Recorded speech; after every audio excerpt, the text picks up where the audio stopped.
Madame, Monsieur, bonsoir. Conjoncture et inflation au menu de questions d'actu ce soir. Avec un niveau d'inflation de plus de 8% en octobre, la consommation et par ricochet l'ensemble de l'économie marocaine s'essouffle. Les tensions inflationnistes semblent parties pour durer. Du coup, comment envisager de ramener ce taux à 2% comme le prévoit le projet de loi de finances 2023 ? Que faire des centaines de milliers de ménages, de la classe moyenne notamment, qui ont une véritable épée de Damoclès sur la tête et qui peinent de plus en plus à voir la lumière au bout du tunnel mensuel. D'ailleurs, les dernières révélations de l'enquête du HCP sur le niveau de pauvreté en sont le meilleur exemple. 1 million de personnes ont basculé dans la pauvreté et 2 millions dans la vulnérabilité sous les effets combinés, bien sûr, de la crise sanitaire et celle de l'inflation. La Banque centrale, Banque Maghreb, est-elle capable de rectifier cela à travers une nouvelle hausse du taux directeur ? Pas si sûr, car les incertitudes des ménages sont partagées par les opérateurs économiques, de l'agriculture en passant par les industriels ou encore les services. C'est le brouillard en attendant les pluies salutaires, entre autres. La paix en Ukraine sonnera-t-elle la fin de la guerre des prix ? En attendant, quelle réponse budgétaire l'État peut-il apporter dans une conjoncture pareille, tout en maintenant le cap sur les chantiers sociaux? Pour répondre à ces questions et à bien d'autres, j'ai l'immense plaisir d'accueillir de nouveau sur le plateau de questions d'actu, professeur Abdelatif Komat. Bonsoir. Bonsoir, merci pour l'invitation. Merci à vous de l'accepter. Je rappelle, vous êtes doyen de la faculté des sciences juridiques, économiques et sociales de Casablanca. Et avec nous, en distanciel, Nabil Adel, directeur du groupe de recherche en géopolitique et géoéconomie de l'ESCA. Bonsoir Nabil Adel et bienvenue. Bonsoir. Alors, professeur Komat, la victoire des Lions de l'Atlas fera-t-elle oublier la défaite contre l'inflation galopante ? En fait, ce sont deux phénomènes, bien qu'ils sont liés, mais ils sont distincts. Tout d'abord, on voudrait féliciter notre équipe nationale pour la joie qu'il a fait pénétrer dans toutes les familles marocaines hier. C'est une fierté pour tout le Maroc, cette prouesse sportive. Bien évidemment, on a besoin de cette joie et on espère, Inch'Allah, qu'il continue jusqu'au bout, le plus loin possible. Donc, il y a en fait de l'optimisme chez les Marocains et on espère de bons vents pour notre équipe nationale. Alors, en ce qui concerne le phénomène inflationniste, est-ce que cette joie va faire oublier en fait l'impact de l'inflation près des familles marocaines? Je dirais, en fait, la joie, c'est une bonne chose, bien évidemment, mais il y a le quotidien des Marocains qui est touché par cette inflation. Je rappelle, c'est un phénomène, je dirais, mondial, et aujourd'hui, bon, il est en train d'être amplifié, il est en train de prendre de l'ampleur, parce que c'est vrai, l'évolution des indices des prix à la consommation ces derniers mois ont tendance à augmenter. On était au début de l'année aux alentours de 4,5%. Aujourd'hui, on tourne autour de 7,5-8%, ce qui fait que nous avons une moyenne qui est attendue de 6,3%. Donc, c'est un taux d'inflation exceptionnellement élevé au Maroc par rapport à ce qu'on a vécu depuis des décennies. Mais je rappelle que c'est un phénomène mondial parce que le taux de 6,2-3%, c'est par exemple au niveau de l'Union européenne le taux le plus bas qui est enregistré en France, sachant qu'une moyenne, c'est un taux entre 9 et 10%. C'est le phénomène, la même proportion que connaissent des pays comme les États-Unis, comme l'Angleterre. Donc pratiquement, c'est un phénomène aujourd'hui mondial. Bien évidemment, il y a les ramifications, il y a tout un processus à partir, bien sûr, de la pandémie, puis bien sûr la guerre de l'Ukraine, le problème de l'énergie. Et puis au Maroc, il y a également le phénomène de la sécheresse qui est là également pour amplifier ce phénomène. Bon, toujours est-il, c'est une réalité, quelle que soit la situation par ailleurs, qu'il va falloir affronter, qu'il va falloir gérer. Et on espère que, tout d'abord, que la conjoncture serait favorable, parce que le Maroc est un pays ouvert sur l'international, et puis il y a un impact de l'international, mais également il y a le national, avec cette question de l'eau, qui est une question centrale, mais également avec toute la politique monétaire et budgétaire qui devrait atténuer cet impact et qui devrait gérer de manière à ce qu'on puisse sortir de ce tunnel le plus tôt possible et surtout avec le moins de dégâts possible. Est-ce que justement on voit la lumière au bout du tunnel, Nabil Adel? Est-ce qu'on est prêt de sortir ce n'est même plus un tunnel, mais c'est un labyrinthe inflationniste dans lequel un peu le monde entier est embarqué. En fait, on vient à peine d'entrer dans ce labyrinthe. C'est ce qu'il faut expliquer. C'est qu'aujourd'hui, nous assistons à un phénomène qui a disparu des radars de politique économique depuis à peu près 40 ans. La dernière vague inflationniste remonte à la moitié des années 80. Et donc, depuis, on n'a plus eu à gérer cette inflation. Et donc, du coup, on a oublié les réflexes liés à l'inflation. Aujourd'hui, qu'est-ce que nous constatons? Nous constatons qu'il y a une envolée des prix, mais ce qu'il faut bien expliquer aux téléspectateurs, c'est que l'inflation, c'est un phénomène monétaire. Ça veut dire que tous les prix augmentent. L'augmentation des prix de quelques produits par rapport à d'autres, aussi forte soit-elle, ce n'est pas de l'inflation. L'inflation, c'est quand l'ensemble des prix augmente. Et donc, on définit l'inflation comme un phénomène général, durable et auto-entretenu. Ça veut dire une augmentation des prix de quelques produits par rapport à d'autres. Ça, c'est un déséquilibre entre l'offre et la demande sur le marché de ces produits. Mais ce n'est pas ça l'inflation. L'inflation, c'est quand le phénomène est général et continue dans le temps, il s'alimente de lui-même. Maintenant, on a commencé à voir quelque chose bouger à partir du dernier trimestre, plutôt de l'avant-dernier trimestre de l'année dernière. On a senti que l'augmentation des prix au niveau mondial n'avait rien de passager. C'est un phénomène qui était là pour s'installer. Et je rappelle que là, on n'était même pas dans le contexte. C'est quelque chose qui s'est produit aux alentours du troisième trimestre de l'année dernière, et on a vu les courbes commencer à s'envoler. Alors, aujourd'hui, d'où provient cette inflation, aussi bien à l'international qu'au Maroc? Alors, à l'international, nous avons assisté à des politiques monétaires extrêmement imprudentes depuis 2008 et plus particulièrement depuis 2020. Pour sortir de la Covid-19, on a injecté massivement de la liquidité dans l'économie, aussi bien nationale qu'internationale. Et quand le président Macron disait « quoi qu'il en coûte », ben, l'inflation, c'est le coût de la politique qu'il a menée, que beaucoup de gouvernements dans le monde ont mené, à coup d'injection monétaire. Alors, je vais juste donner quelques chiffres pour illustrer mon propos. L'inflation est un phénomène qui se caractérise par une augmentation de la masse monétaire en circulation plus rapidement que le rythme de production. Si on prend sur une longue période, entre 2005 et 2020 par exemple, alors que le rythme de production moyen a progressé de 4,5%, la masse monétaire en circulation a progressé de 7,8%. Tant et si bien qu'à un certain moment, on avait pour chaque unité de production 1,19 unités monétaires en circulation. Ce taux est passé à 1,38 en 2020. Donc, l'inflation que nous avons au Maroc, comme partout dans le monde, est d'abord un phénomène monétaire. La composante importée explique en partie, mais elle n'explique pas tout. Donc, nous sommes bel et bien face à un phénomène monétaire. Maintenant, est-ce qu'on est prêt d'en sortir? Bien malin celui qui peut vous répondre à cette question. Par contre, on peut revenir à l'histoire pour savoir comment les choses ont évolué. Alors, l'inflation qui a démarré vers la fin des années 60, et on va dire de manière plus prononcée avec la crise de 73, n'a commencé à disparaître des radars qu'au milieu, vers la fin des années 80. Donc, on parle d'une décennie et demie à peu près. Alors, comparaison n'est pas raison. C'est ça. L'histoire ne se répète pas forcément de la même manière. Mais le contexte n'est pas pareil. Des repères. Voilà, mais elle donne des repères. Elle donne des repères. Donc, l'inflation ne disparaîtra pas d'elle-même. Donc, comme l'a rappelé le professeur Komat, il faut des mesures monétaires et budgétaires parce que le phénomène étant macroéconomique, ce sont des mesures relevant de la politique économique qu'il faut mettre en place et non pas quelques ajustements au niveau des marchés.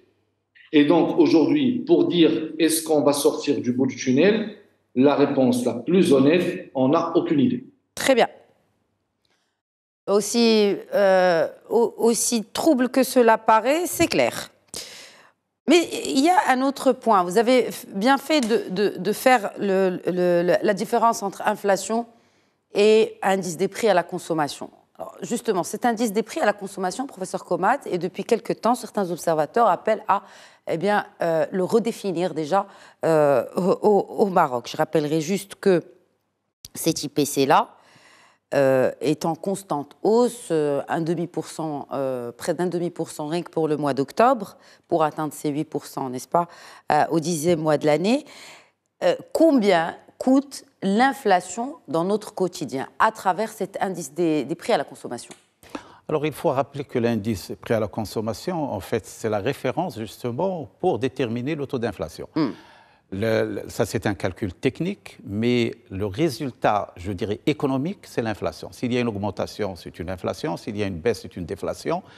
Mais en fait, le volet technique du calcul de l'inflation, c'est l'IPC. Alors, en fait, vous avez évoqué des personnes qui appellent à le revoir. Il faut dire que depuis des décennies, en fait, parce que l'indice des prix à la consommation au Maroc existe depuis plus de 80 ans. Au début, c'était pratiquement sur la base d'une quarantaine d'articles, et puis il était concentré sur la ville de Casablanca. Après, il est élargi à une dizaine de métropoles, et puis il a touché le rural, et progressivement, le nombre d'articles qui constituent ce qu'on appelle le panier de calcul de l'indice des prix à la consommation a été augmenté. Aujourd'hui, c'est plus de 500 articles. Alors, on est passé de 40 à plus de 500, avec des dérivés, en fait, des dérivés de produits, jusqu'à aller vers 900 articles composant cet indice des prix à la consommation. Donc, en fait, il y a toute une approche technique qui est aujourd'hui menée au Maroc par le Haut Commissariat au Plan, bien évidemment, pour définir les composantes de cet indice, en prenant en considération les habitudes de consommation, parce que les habitudes de consommation, il y a 50-60 ans, étaient essentiellement basées sur tout ce qui est alimentaire, certains des produits de base, mais aujourd'hui, les comportements de consommation ont évolué vers les loisirs, vers la santé, etc. La santé, oui, bien sûr. Donc, ça, c'est tout un travail, je dirais, qui est fait par des spécialistes, par des professionnels. Il y a du benchmark au niveau international, et je crois que c'est un indice qui est représentatif un peu pour mesurer justement les prix à la consommation. Alors, vous avez évoqué, on a l'habitude, en fait, d'une évolution pratiquement insignifiante d'un mois à l'autre, parce que l'indice des prix à la consommation se calcule d'un mois à l'autre, et le cumul constitue le taux d'évolution de l'inflation pendant une période donnée qui est une année. Alors, d'habitude, c'était pratiquement insignifiant. Aujourd'hui, on est sur des taux, par exemple, de 1 à 1,5 par mois. Et bien évidemment, 1 à 1,5 par mois, c'est beaucoup, parce que le cumul fait que nous sommes sur des taux de 6, 7, 8, 9% pour l'année. Et donc, je dirais que le problème aujourd'hui n'est pas cet indice de prix à la consommation ou sa composante. Il peut bien évoluer, il peut bien intégrer d'autres produits qui sont aujourd'hui plus pénétrés au niveau de nos habitudes de consommation. Mais le problème, c'est un problème d'augmentation des prix, qui est une réalité. Alors parfois, il y a des personnes qui se disent certainement que le taux d'inflation est plus élevé que les chiffres qu'on nous donne.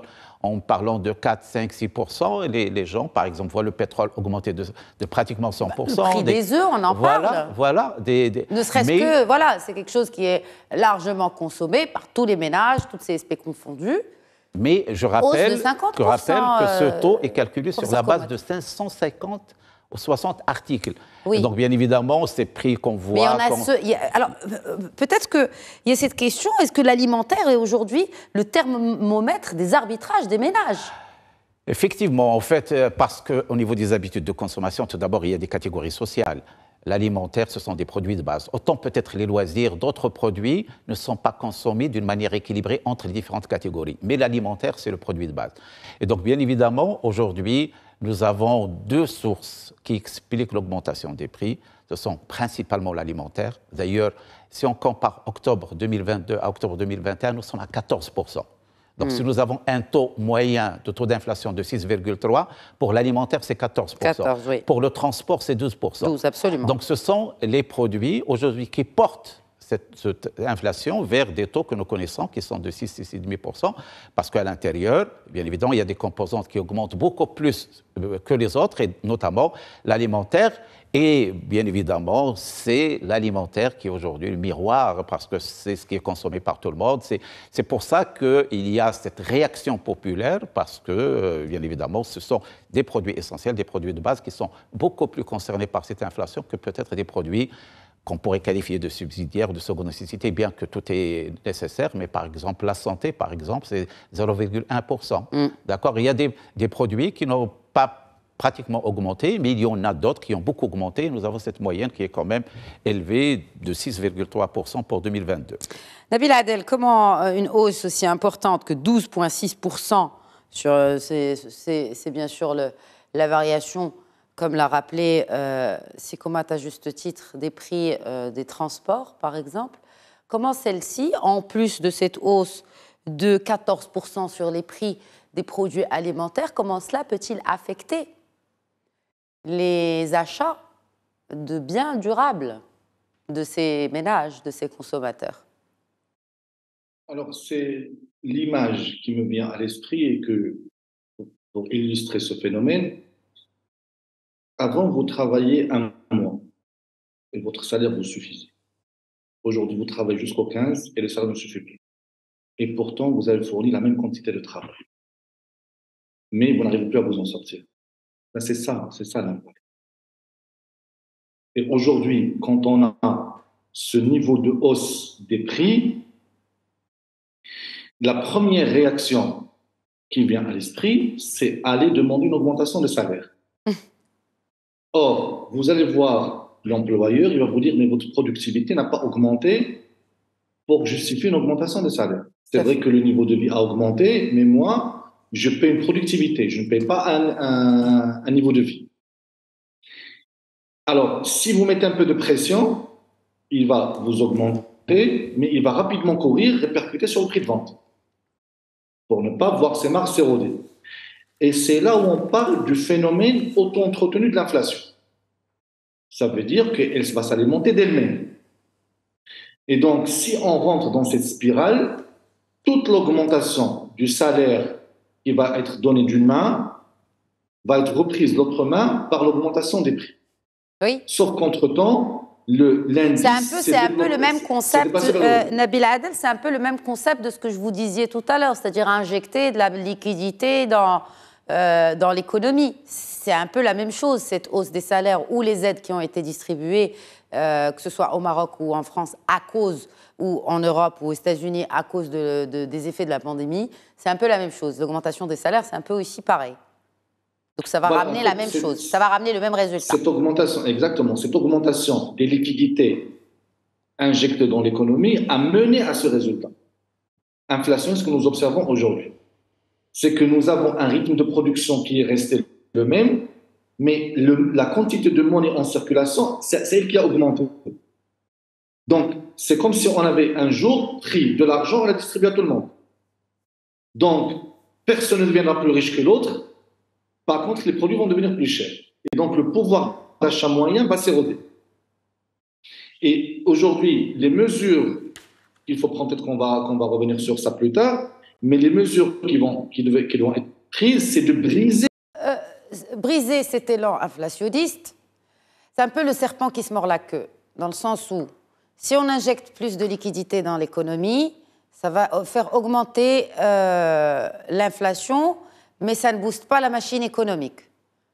Si on injecte des liquidités dans la machine économique, c'est un peu la même chose, parce que de toute façon, la machine économique, c'est la consommation.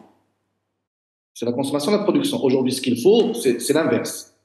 C'est assécher les liquidités. Alors, la conséquence serait une récession économique. On n'a rien sans rien.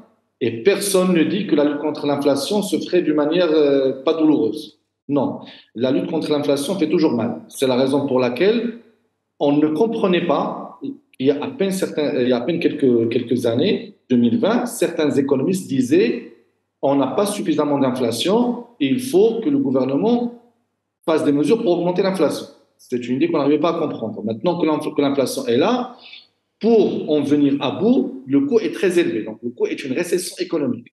Mais ce qu'il faut, c'est faire en sorte que la masse monétaire en circulation soit asséchée pour être ramenée au niveau de production.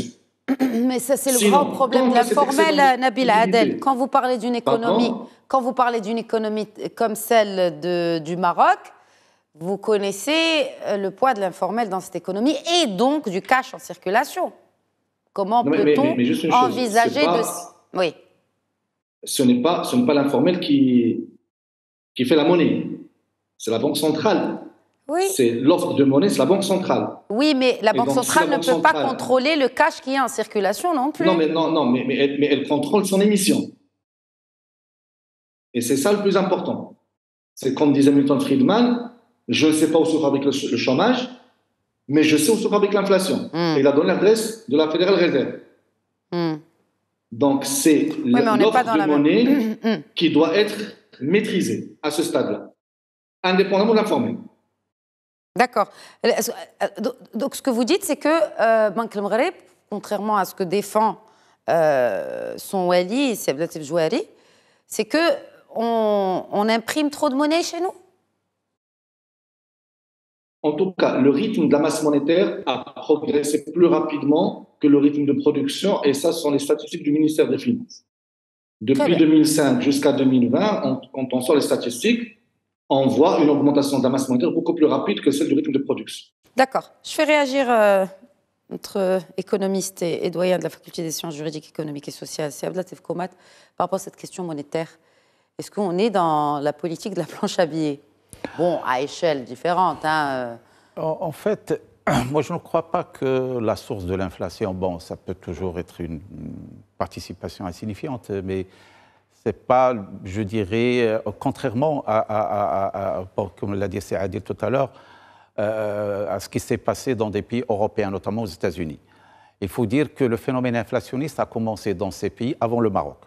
À partir du deuxième, troisième, quatrième trimestre 2021, ils ont commencé à connaître le phénomène inflationniste parce qu'effectivement, il y avait cette masse monétaire qui a été, je dirais, mise au service de la relance économique. Donc, suite aux résultats, bien sûr, concernant la Covid. Et à ce moment-là, on disait au Maroc qu'en fait, on a vécu essentiellement une inflation importée. Une inflation importée parce que le phénomène inflationniste a commencé en Europe, surtout que le Maroc est un pays très ouvert sur l'Europe. Pratiquement les 2/3 de nos échanges extérieurs, on les fait avec l'Europe. Et donc, on a commencé à connaître le phénomène inflationniste. Tout d'abord, on l'appelait, on le qualifiait comme inflation importée. Et ce n'est qu'après que le phénomène s'est marocanisé et on a commencé à parler d'un phénomène endogène, c'est-à-dire qu'il y a un mécanisme interne qui génère cette inflation, qui l'amplifie. Et donc, je dirais que s'il s'agit d'expliquer l'inflation au Maroc, il faut dire que tout d'abord, bien évidemment, il y a un prolongement. Il y a un prolongement. Bien sûr, il y a la question du Covid, parce qu'il y avait, je dirais, un problème, je dirais, de régulation entre l'offre et la demande. Et dès qu'il y a eu cette relance, après le Covid, il y a eu, bien sûr, la demande après le dessus sur l'offre. Et il y a un déséquilibre au niveau de la machine économique. Et donc, cela a généré le premier phénomène inflationniste. Alors, bien sûr, s'en est suivi d'autres phénomènes, notamment le renchérissement des matières premières importées, bien sûr, les problèmes de transport au niveau international, parce que le coût du transport, il faut le dire, à un certain moment, c'est devenu... Mais tout cela s'est stabilisé, c'est comment? Ce que je veux dire, c'est qu'on continue de subir ces effets-là. Alors, bien évidemment... Malgré que les prix des transports à l'international ont baissé, les prix des matières premières aussi, pas toutes, mais les plus importantes.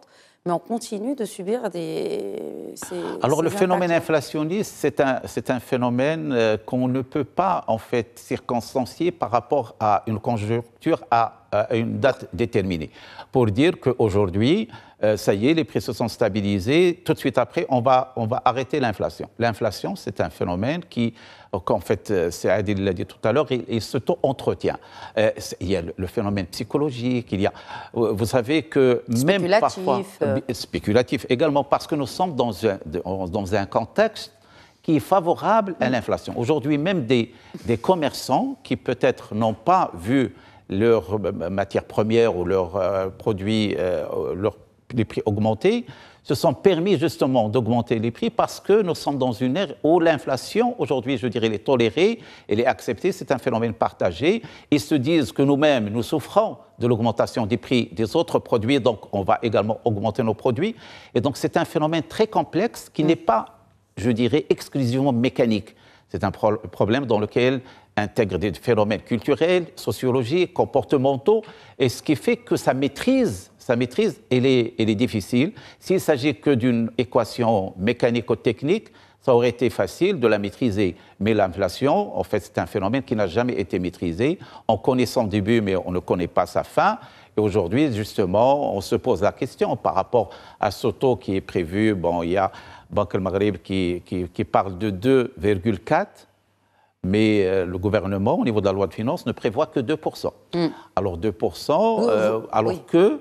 Vous en pensez quoi, justement, vous, en tant J'ai vu les qu'économiste? chiffres, par exemple, des pays de l'OCDE, par exemple. Vous savez que plus ou moins, on est dans les mêmes conjonctures. Au niveau de l'OCDE, on prévoit 6% en 2023 et 5% en 2024. Donc, on continue sur des taux d'inflation élevés au niveau des pays européens. Alors, justement, le département du budget est-il aussi optimiste? Alors, en fait, il faut dire que nous sommes optimistes. Nous sommes optimistes si on voit un peu ce qui est prévu au niveau de la loi de finances. Par exemple, le taux de croissance de 4%, on espère bien pouvoir atteindre un taux de croissance de 4% dans cette conjoncture. On prévoit une production agricole de 75 millions de quintaux. On prévoit un déficit budgétaire de 4,5. Et donc, bon, toutes les prévisions, elles sont optimistes. Est-ce qu'on va pouvoir justement nous conformer à ce qui est prévu aussi bien au niveau de l'inflation qu'au niveau des équilibres macroéconomiques? On l'espère, mais dans la conjoncture actuelle, nous sommes pratiquement au mois de décembre, les signaux ne sont pas très favorables par rapport à l'atteinte de tous ces objectifs, qu'ils soient inflationnistes, qu'ils soient en termes d'équilibre macroéconomique. Déjà, il y a la question agricole. Bien sûr, nous attendons la clémence du ciel. Il y a nos partenaires économiques. Donc, il y a une récession qui pointe. Il y a la guerre qui continue. Il y a la guerre qui continue. Justement, j'allais vous poser la question, Nabil Adel. En parlant de cette guerre en Ukraine, c'est aujourd'hui devenu un phénomène dans tous les points de vente quasiment, dont certains prix ont augmenté.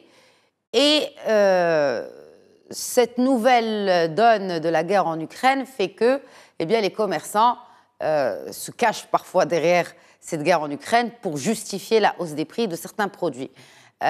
Vous pensez qu'il y a des mesures à prendre pour justement contrecarrer ce genre de pratiques et maintenir le pouvoir d'achat? La guerre en Ukraine a amplifié, mais elle n'est pas la source. Oui. C'est qu'on a commencé à voir les prix s'envoler et toutes les courbes s'envoler à partir de T3 2021 à T4 2021. Qui est intervenu en 2022. Donc, ce n'est pas la principale explication. Maintenant, naturellement, il faut sévir contre ceux qui utilisent cet argument pour justifier des hausses injustifiées de prix. Maintenant, cela dit, même si on fait le nécessaire pour lutter contre ce genre de comportement qui veulent justifier une augmentation des prix par la guerre en Ukraine, ce n'est pas ça qui va venir à bout de l'inflation. Pour donner quelques indications aux téléspectateurs, alors en 2020, la masse monétaire a progressé de 8,5%, quand la production a baissé de 6,8%. Ce qui fait que le rapport masse monétaire PIB est passé de 119%, il a bondi à 138%. Donc il y a de la liquidité qu'il faut assécher. Maintenant, naturellement, il faut corriger ces dysfonctionnements. Comment au niveau c'est ça, c'est la politique monétaire. La politique monétaire, c'est-à-dire la démarche qui a été faite par M. Joal est bonne. Augmenter encore une fois le taux directeur. Oui, c'est prévu. Oui, si c'est prévu, pardon, je me corrige. C'est prévisible. C'est prévisible, mais c'est ce qu'il faut faire. Avant la fin de l'année. Maintenant, ce qu'il faut comprendre, c'est que les effets de diffusion des politiques monétaires ne sont pas immédiates. Certainement. Nous sommes sur des vitesses de diffusion entre 12 et 18 mois. Absolument. Ça veut dire une décision qui est prise aujourd'hui, il faut attendre au moins 1 an pour qu'elle diffuse complètement dans l'économie. Alors, maintenant, la politique monétaire est une condition nécessaire. C'est un premier pas, mais il n'est pas suffisant.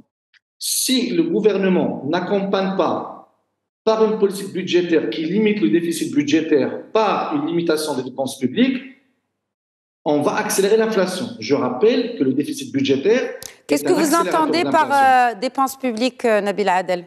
Les dépenses de fonctionnement et d'investissement. C'est-à-dire tout ce qui contribue à la demande. Tout ce qui contribue à la demande finale. Ah oui, donc vous dites que en fait, le gouvernement doit ralentir ses dépenses en investissement aussi.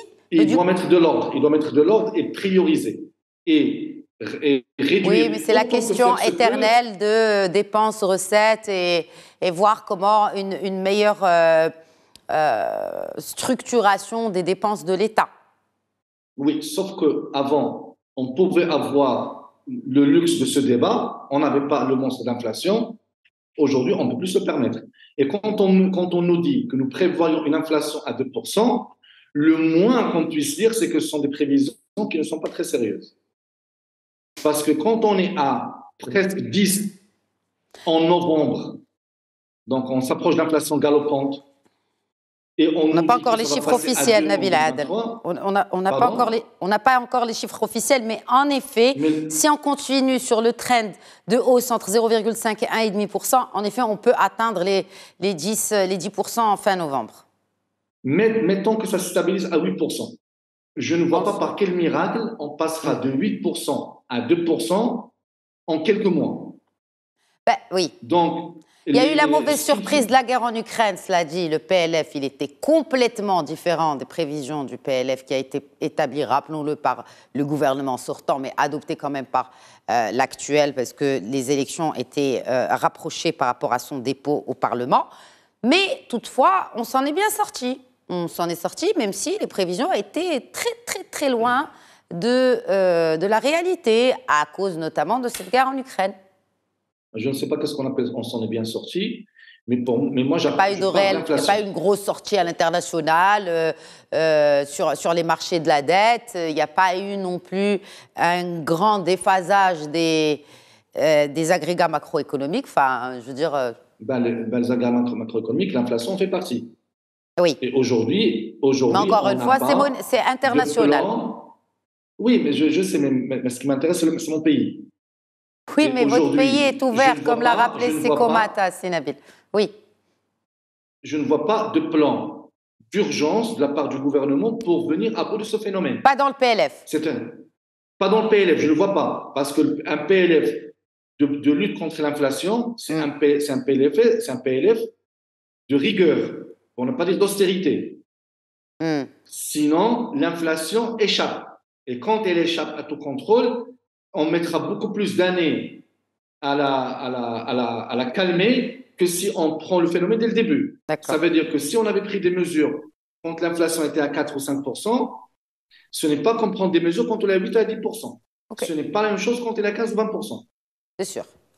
Une réaction en fait, pour parler un peu des projections pour 2023. Projections, peut-être aussi les mesures. Est-ce que vous partagez l'avis de Nabil Adel qu'en lisant les dispositions de ce budget prévu pour 2023, il n'y a rien qui est fait d'abord pour baisser l'inflation et donc intrinsèquement maintenir le pouvoir d'achat? En fait, je vais réagir sur les deux points. Tout d'abord, par rapport aux prévisions, il faut dire une chose, c'est que lorsqu'on a évoqué 2 ou 2,4%, c'était il y a quelques mois. En fait, il faut rappeler que le taux d'inflation annuel, il se calcule sur le cumul en fait, des indices des prix à la consommation mensuels. Alors, si nous sommes, par exemple, entre novembre et octobre à 0,8 ou 0,9 pour un mois, d'accord, c'est beaucoup parce que nous sommes pratiquement au mois à la fin novembre, début décembre. Donc, si on reste sur ce trend-là, qui est pratiquement fin novembre, c'est difficile aujourd'hui de dire que, en fait, ce qu'il faudrait, c'est une moyenne de 0,1, 0,2 à partir de janvier pour que l'on puisse terminer l'année à 2%. Alors, passer de 1 à 0,2 du mois de décembre au mois de janvier, bon, maintenant, on peut le faire d'une manière progressive, mais pour dire que les signaux ne sont pas très positifs pour que l'on puisse passer d'un taux de croissance de 6,3 à 2%. Telles que les choses sont aujourd'hui, fin novembre.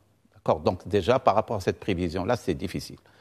Alors, parce qu'il y a le phénomène de la spirale inflationniste. On parle de la spirale parce que l'inflation s'entretient C'est un phénomène qui s'entretient et ce n'est pas, en fait, du jour au lendemain, on va dire, on stoppe l'inflation, il va stopper l'inflation.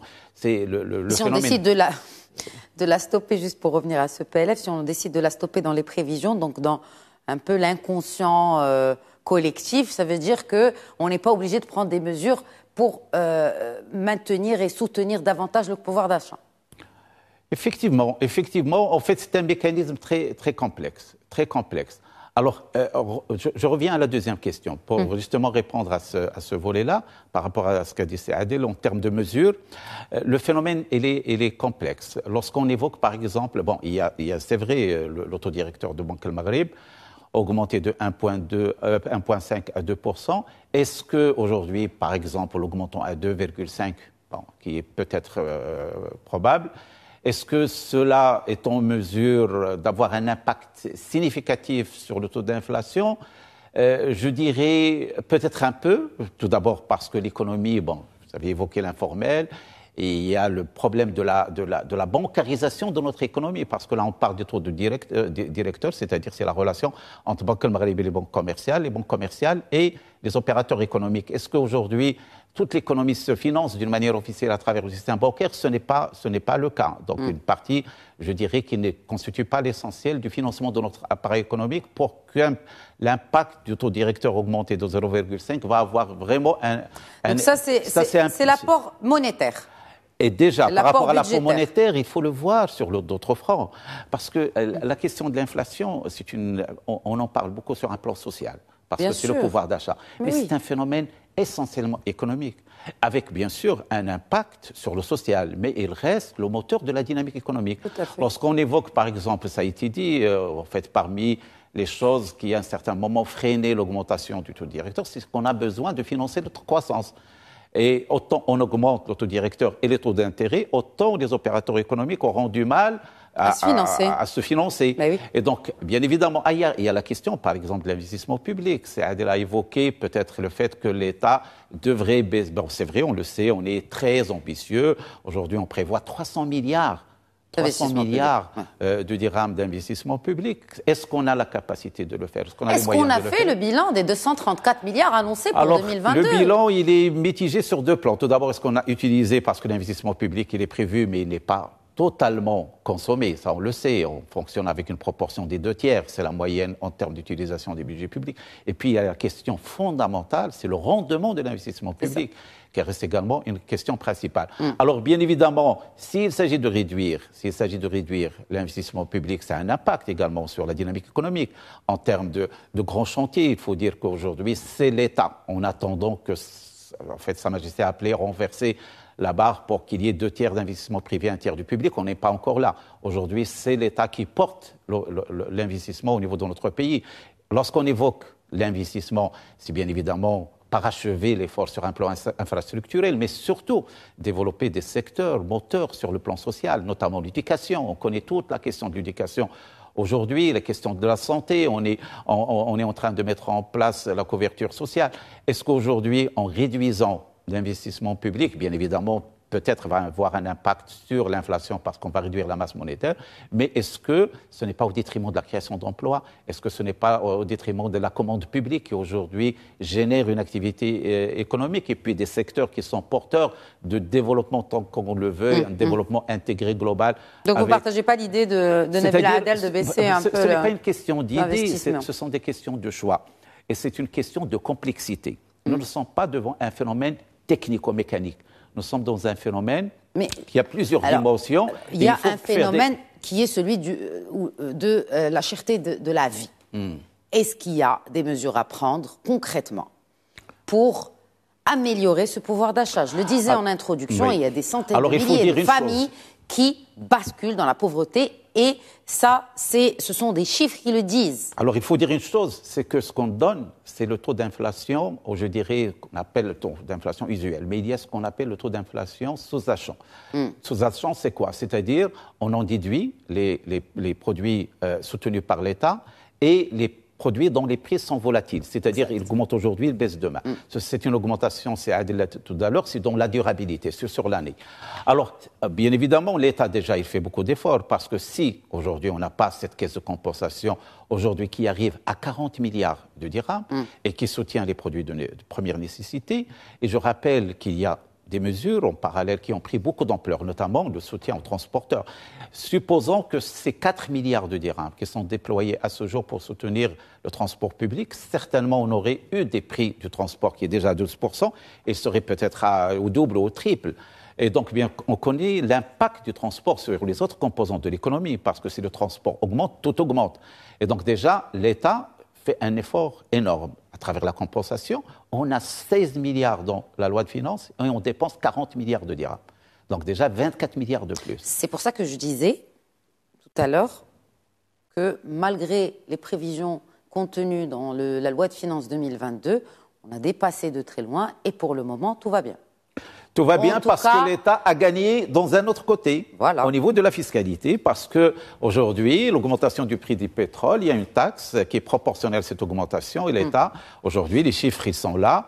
Ce que perçoit aujourd'hui l'État comme entrée, ça compense en partie ce qu'elle perd en termes de subventions. Donc, et cette question des équilibres fondamentaux, il est très, très importante parce qu'on ne peut pas augmenter les dépenses, augmenter les recettes, sinon on va aller vers l'endettement et nous sommes à la limite de ce qui était toléré en termes d'endettement. Donc ça, c'est de la gouvernance, ça, c'est de la politique publique et il y a des arbitrages à faire et bien sûr, il y a la gestion du court terme, mais il y a également la réflexion au moyen long terme lorsqu'on évoque aujourd'hui l'investissement public, par exemple, sur lesquels aujourd'hui on est en train de bâtir toute une stratégie de notre nouveau modèle de développement qui est bâti sur le renforcement de la structure de notre économie, l'augmentation de la valeur ajoutée, l'intégration dans la chaîne de valeur, la formation des compétences, le développement d'un système sanitaire, etc. Ça, c'est du vrai développement. Si aujourd'hui, peut-être par calcul, je dirais court-termiste, on dit on va réduire tout cela, c'est au détriment d'une vision, d'une stratégie.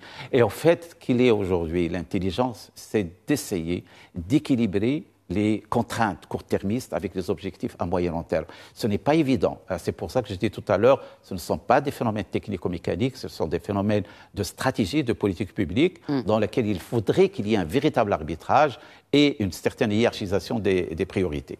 Et bien évidemment, prenons en considération la dimension sociale, qui est une dimension fondamentale, parce que la cherté de la vie, bien sûr, touche la population. Oui, justement, cette cherté de la vie, aujourd'hui, elle nécessite une prise de conscience aussi pour, et vous avez parlé de la caisse de compensation, très bien, mais elle nécessite quand même un effort supplémentaire de l'État.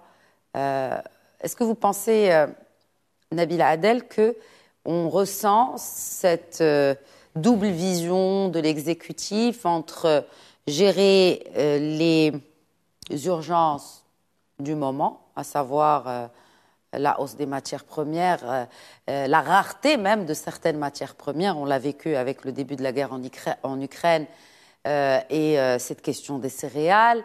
Et aussi cette vision long-termiste, qui, elle, donne la part belle aux secteurs sociaux et de développement et aussi de développement tout court, économique et social.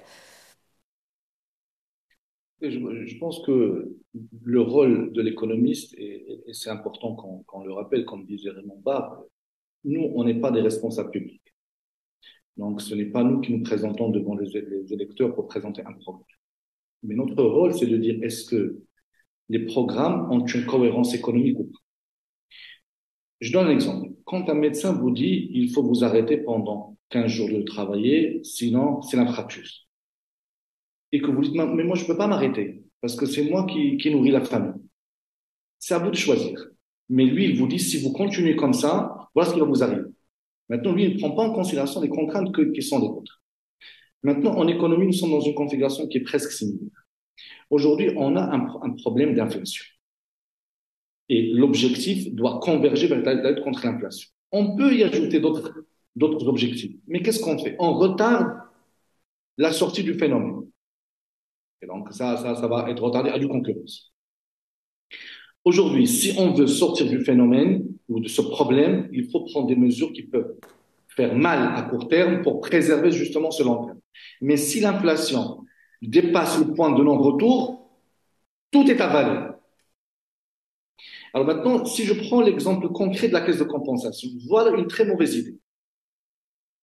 Autant le registre social unifié est une bonne idée, autant cette bizarrerie qu'on appelle la caisse de compensation est une très mauvaise idée. Oui, mais le RSU est fait justement pour décompenser et cibler, voilà, l'aide directe aux ménages les plus défavorisés. Maintenant, distribuer de la demande comme ça à travers cette caisse de compensation, c'est le meilleur moyen d'alimenter l'inflation. Maintenant, je comprends que le gouvernement puisse avoir des contraintes sociales, mais tout retard maintenant fera que la sortie de l'inflation sera un peu plus tardive. Et c'est à lui de choisir.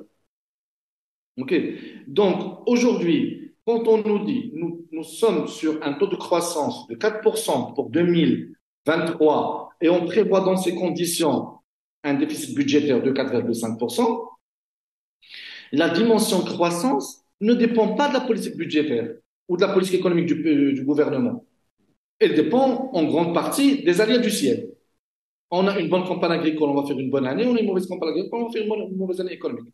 En revanche, la dimension déficit budgétaire, ça, c'est la politique budgétaire. Donc, la moindre erreur dans la prévision de la croissance économique, qui dépend d'autres facteurs, notamment des facteurs exogènes tels que la pluviométrie, risque d'accélérer ce déficit budgétaire. Et donc, si ce déficit fait creux, c'est l'inflation qui accélère. Maintenant, le gouvernement doit mettre ces équations devant ses yeux et prendre les mesures qui s'imposent. Comme quoi? C'est ce que je vous dis. D'une spontanéité. Non, mais parce que c'est bien beau de dire qu'il faut prendre les mesures, etc.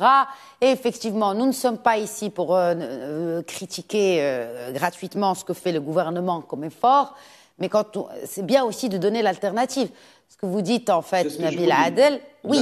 Mais dans réduire les dépenses publiques. Il faut que les. Mais on ne peut pas réduire la dépense publique si on réduit l'investissement. Et ça a été évoqué par. C'est ce que je vous dis. Dans ce cas, attendons-nous à ce que la sortie de l'inflation soit plus tardive. C'est tout ce que je vous dis. Oui, mais attendons-nous aussi à un taux de croissance ou à une récession. C'est-à-dire que si. C'est ce que je vous dis. Mais l'investissement public.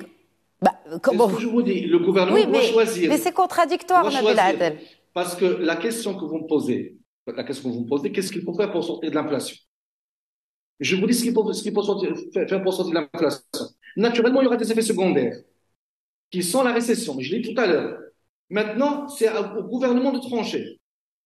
Moi, je vous dis, voilà, la sortie de l'inflation va vous occasionner une récession et une augmentation du chômage. Mais vous sortirez de l'inflation. Maintenant, si vous n'êtes pas prêt à payer le prix de la récession, sachez que la sortie de l'inflation... Quel est le prix de la récession, justement, vous, en tant qu'économiste, pour qu'on explique et pour terminer sur cela, quel est le prix de cette récession sur le prix de la récession, c'est une augmentation du chômage. On en a vraiment besoin? Après le passage Covid? Encore une fois, ce que je vous dis, si on n'est pas prêt à avoir des taux de chômage augmentés, il faut s'attendre à ce que la sortie de l'inflation se fasse un peu plus tardivement. Mais on ne peut pas tout avoir à la fin. Mais comment faire pour que ces chômeurs... Et c'est ça l'art de la gestion publique. Je suis très curieuse d'avoir la réponse aussi des pouvoirs publics sur cette question de ce choix quand même cornélien. Mais en fait, professeur Komad, juste pour terminer, peut-être sur une note un peu plus court-termiste. De toute façon, le PLF, là, il est bientôt voté. Pensez-vous que ce serait envisageable que de revoir les dépenses? Non, moi, je ne crois pas. En fait, à un certain moment, on parlait de loi de finances rectificative, etc. Mais toujours est-il, il y a moyen de trouver des équilibres. C'est ce qu'on a fait en 2022, parce que même en 2022, à un certain moment, la question se posait, mais le gouvernement est arrivé à trouver un certain équilibre. Il faut rappeler la décomposition de cette inflation. On a évoqué tout à l'heure deux catégories de produits qui portent cette inflation, qui sont les produits alimentaires et les produits énergétiques. Alors aujourd'hui, d'ailleurs, ce sont, je dirais, les deux catégories de produits qui sont liés aux problèmes, notamment de la guerre, l'Ukraine, et puis également les perturbations que connaît l'Europe. Les autres catégories de produits connaissent des taux relativement supportables. Ce qu'on espère, c'est qu'il y ait une conjoncture favorable tout d'abord au niveau du commerce international, que l'année agricole soit bonne. Je crois sur cette base-là que les prévisions d'un taux d'inflation de 2% ont été faites. Ce qu'on espère, si cela, je dirais, sur les prochaines semaines, donne des signaux positifs, on va pouvoir, peut-être pas 2%, mais arriver à des taux d'inflation de 3-4%. Sachant que, en fait, ça a été dit tout à l'heure par Saadé, l'inflation, je dirais, maîtrisée, ce n'est pas toujours quelque chose qui est mauvaise. Une inflation maîtrisée, au contraire, elle stimule l'investissement, elle stimule l'initiative productive, mais il ne faut pas que ça dépasse un certain taux. Ce qu'on espère, c'est qu'il y ait progressivement une baisse du taux d'inflation, mais de maintenir le cap. De maintenir le cap en termes d'équilibre macroéconomique, mais également en termes d'investissement, parce qu'aujourd'hui, l'investissement pour le Maroc, qu'il soit privé ou public, il est porteur, je dirais, on fait d'une vision en termes de croissance, mais également de création d'emplois. Il ne faut pas oublier que, moi, je ne crois pas qu'il va falloir trop donner d'importance à la lutte contre l'inflation au détriment d'autres dimensions en termes d'investissement, en termes de création d'emplois. Il y a un arbitrage à faire et moi je crois que ça c'est la politique, c'est le rôle des politiques et du gouvernement. Oui, et d'ailleurs, rapidement, ce Conseil économique, social et environnemental qui avait aussi appelé à renforcer le contrôle du respect de la concurrence dans différents secteurs. Et ça, c'est très important en ce qui concerne la cherté du coût de la vie. Merci beaucoup, professeur Abdellatif Komat. Merci Nabil Adel. Merci pour l'invitation. Et merci à vous pour votre fidélité à Questions d'Actu. Très bonne soirée.